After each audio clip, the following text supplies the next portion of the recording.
अपनी सहेली के बेटे के विवाह में शामिल होकर पटना से पुणे लौट रही थी कि रास्ते में बनारस में रहने वाली भाभी चाची की बहू से मिलने का लोभ संवरण नहीं कर पाई। बचपन की कुछ यादों से वे इतनी जुड़ी थीं जो कि भुलाए नहीं भूल सकती। सो बिना किसी पूर्व सूचना के रास्ते में ही उतर गई। पटना में ट्रेन में बैठने के बाद ही भाभी से मिलने का मन बनाया था। घर का पता तो मुझे मालूम ही था। आखिर जन्म के बाद 19 साल मैंने वहीं गुजारे थे। घर के बाहर के नक्शे में कोई परिवर्तन नहीं था, इसलिए तुरंत पहचान गई। आगे क्या होगा उसकी अनुभूति से ही धड़कनें तेज होने लगी। डोरबेल बजाई, दरवाज़ा खुला। सामने भाभी खड़ी थी।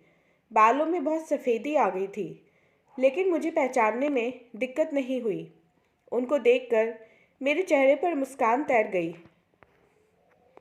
लेकिन उनकी प्रतिक्रिया से लग रहा था कि वे मुझे पहचानने की असफल कोशिश कर रही थीं। उन्हें अधिक समय दुविधा की स्थिति में न रखकर मैंने कहा, भाभी, मैं गीता। थोड़ी देर वे सोच में पड़ गई, फिर खुशी से बोली, अरे दीदी, आप अचानक कैसे? खबर क्यों नहीं की? मैं स्टेशन लेने आ जाती। कितने सालों बाद मिले हैं। उन्होंने मुझे गले से लगा लिया और हाथ पकड़कर घर के अंदर ले गई। अंदर का नक्शा पूरी तरह से बदला हुआ था।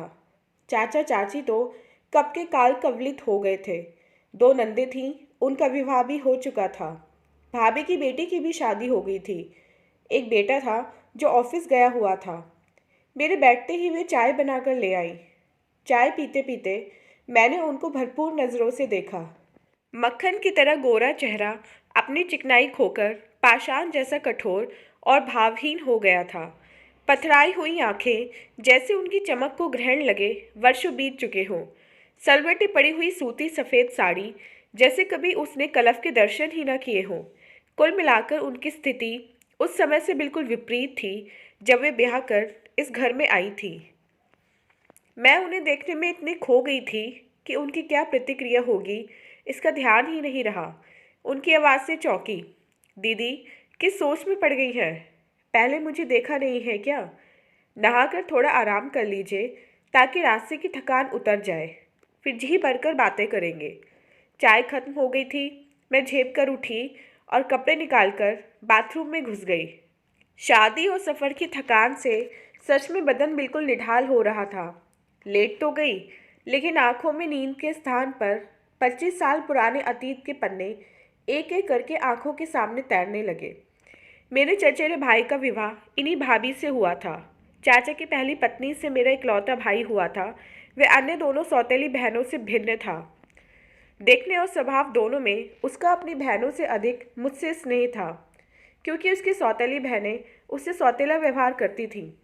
उसकी माँ के गुण उनमें कूट कूट कर भरे थे। मेरी माँ की भी उसकी सगी माँ से बहुत आत्मीयता थी, इसलिए वे उसको अपने बड़े बेटे का दर्जा देती थी।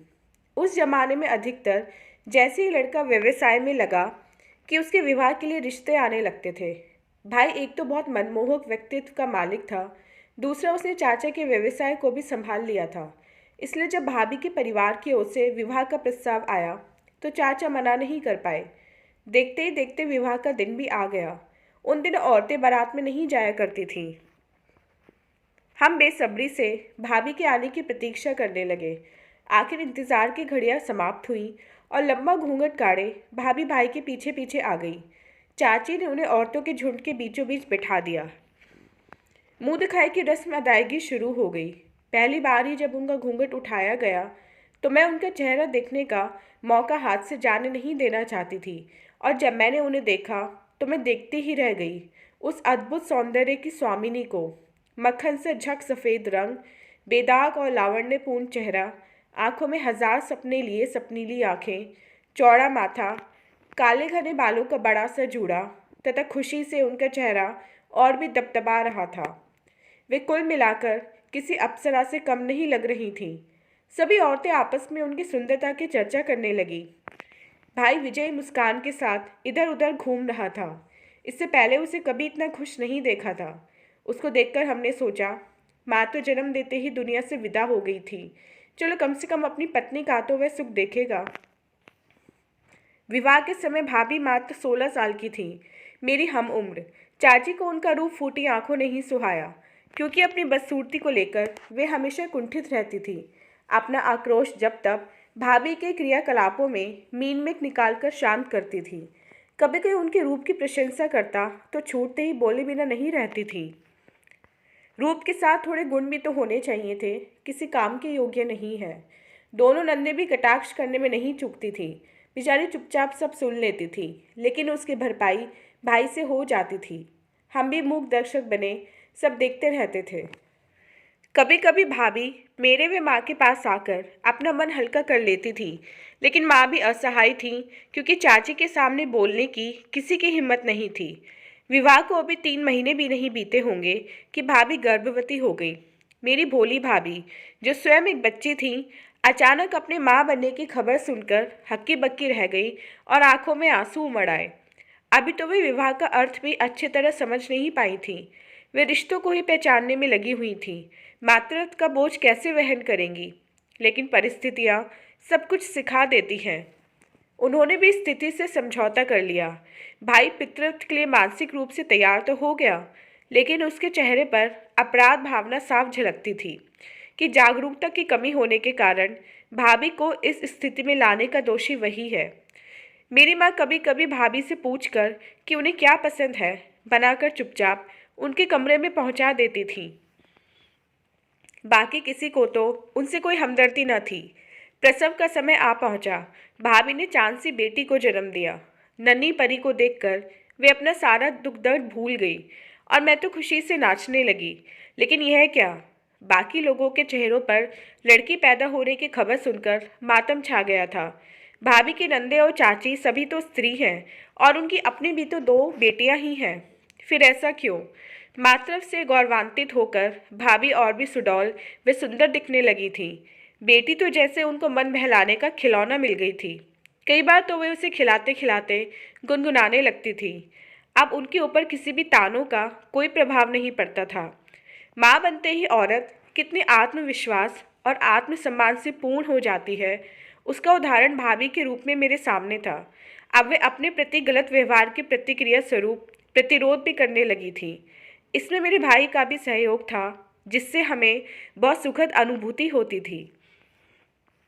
इसी तरह समय बीतने लगा और भाभी की बेटी 3 साल की हो गई तो फिर से उनके गर्भवती होने का पता चला।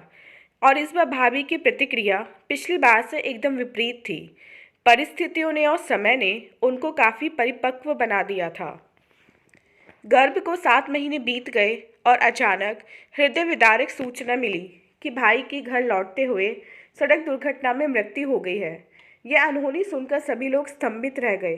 कोई भाभी को मनहूस बता रहा था तो कोई अजन्मे बच्चे को कोस रहा था कि पैदा होने से पहले ही बाप को खा गया। यह किसी ने नहीं सोचा कि पति विहीन भाभी और बाप के बिना बच्चे की जिंदगी में कितना अंधेरा हो गया है। उनसे किसी को सहानुभूति नहीं थी। समाज का यह रूप देखकर मैं काँप उठी और सोच में पड़ गई कि यदि भाई कम उम्र लिखवा कर लाए हैं या किसी की गलती से दुर्घटना में वे मारे गए हैं तो उसमें भाभी का क्या दोष? इस दोष से पुरुष जाति क्यों वंचित रहती है? एक एक करके उनके सारे सुहाग चिन्ह धो पहुँच दिए गए। उनके सुंदर कोमल हाथ, जो हर समय मीनाकारी वाली चूड़ियों से सजे रहते थे, वे खाली कर दिए गए। उन्हें सफ़ेद साड़ी पहनने को दी गई। भाभी के विवाह की कुछ साड़ियों की तो अभी तह भी नहीं खुल पाई थी। वे तो जैसे पत्थर से बेजान हो गई थीं और जड़वत सभी क्रियाकलापों को निशब्द देखती रहीं। वे स्वीकार ही नहीं कर पा रही थी कि उनकी दुनिया उजड़ चुकी है। एक भाई ही तो थे जिनके कारण वे सब कुछ सहकर भी खुश रहती थी। उनके बिना वे कैसे जीवित रहेंगी?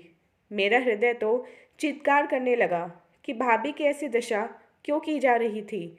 उनका कसूर क्या था?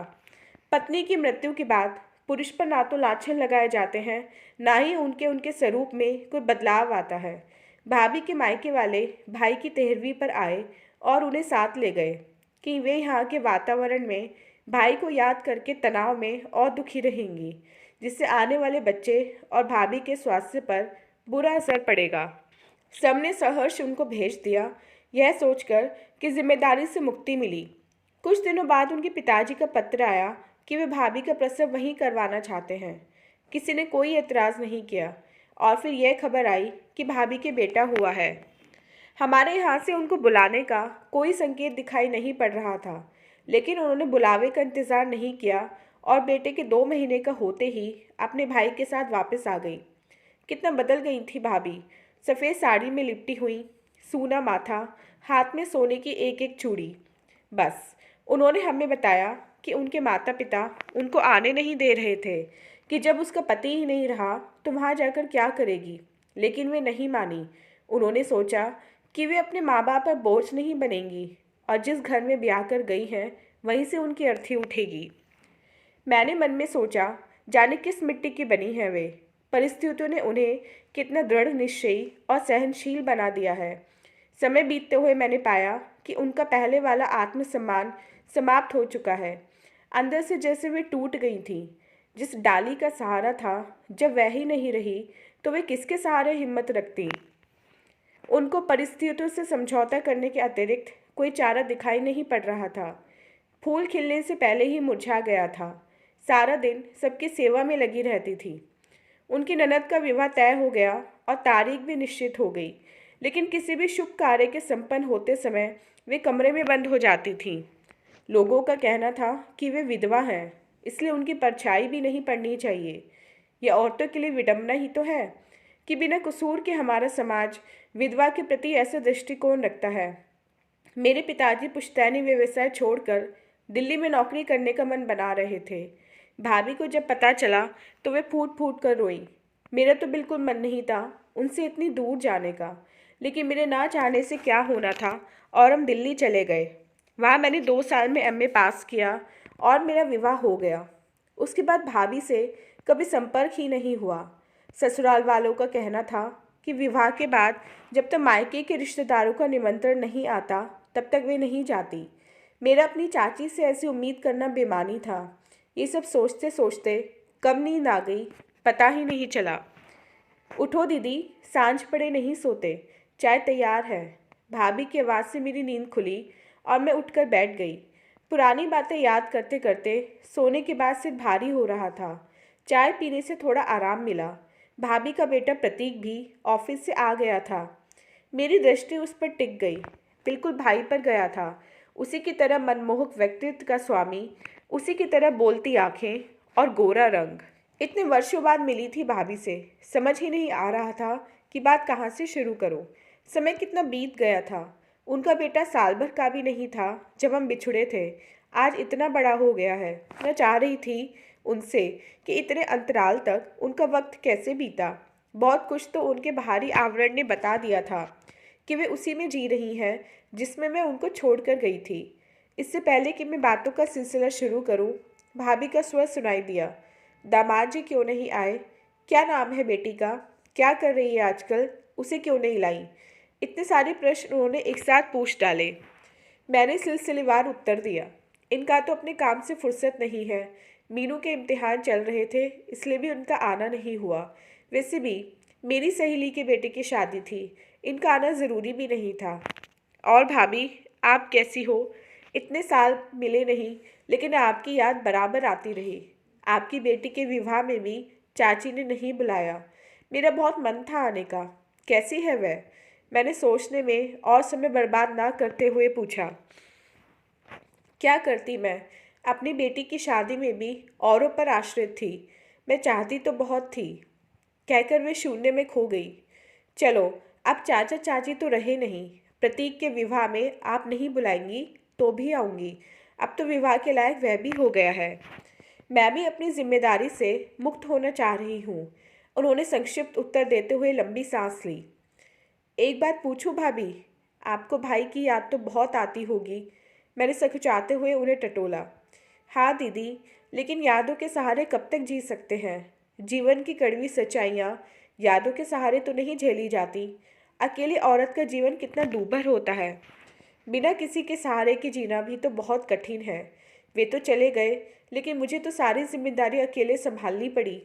अंदर से रोती थी और बच्चों के सामने हंसती थी कि उनका मन दुखी न हो, वे अपने को अनाथ न समझें। एक सांस में वे बोली, जैसे उन्हें कोई अपना मिला दिल हल्का करने के लिए। हाँ भाभी, आप सही हैं। जब भी ऑफिस टूर पर चले जाते हैं तब अपने को असहाय महसूस करती हूँ मैं भी। एक बात पूछूं, बुरा तो नहीं मानेंगी? कभी आपको किसी पुरुष साथी की आवश्यकता नहीं पड़ी?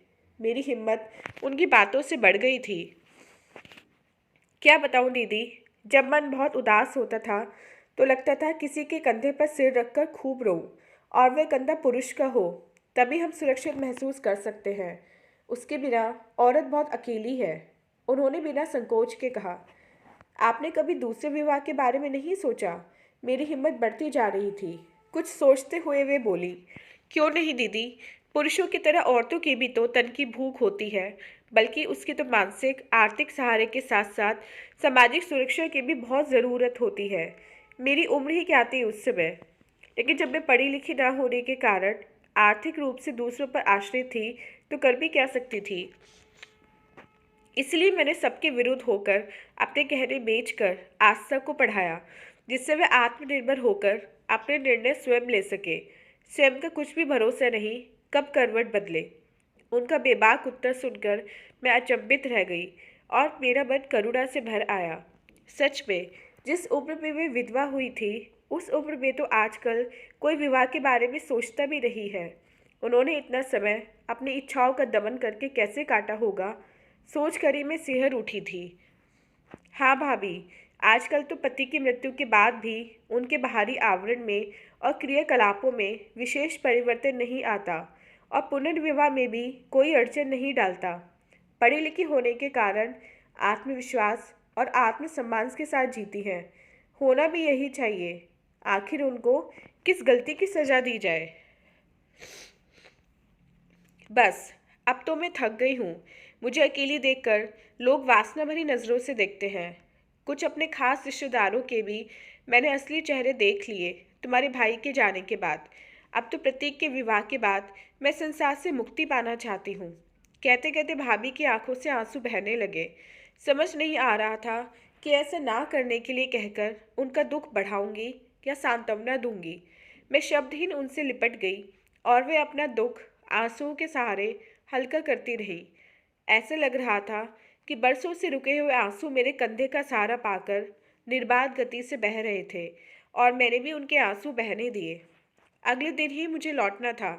भाभी से जल्दी ही मिलने का तथा अधिक दिन उनके साथ रहने का वादा करके मैं भारी मन से ट्रेन में बैठ गई। वे प्रतीक के साथ मुझे छोड़ने के लिए स्टेशन आई थी। ट्रेन के दरवाजे पर खड़े होकर हाथ हिलाते हुए उनके चेहरे की चमक देखकर मुझे सुकून मिला कि चलो, मैंने उनसे मिलकर उनके मन का बोझ तो हल्का किया। तो दोस्तों, ये थी हमारी आज की कहानी। उम्मीद करती हूँ ये कहानी आपको पसंद आई होगी। मिलते हैं अपनी नेक्स्ट वीडियो में इससे नेक्स्ट कहानी के साथ। तब तक के लिए आज्ञा दीजिए। धन्यवाद।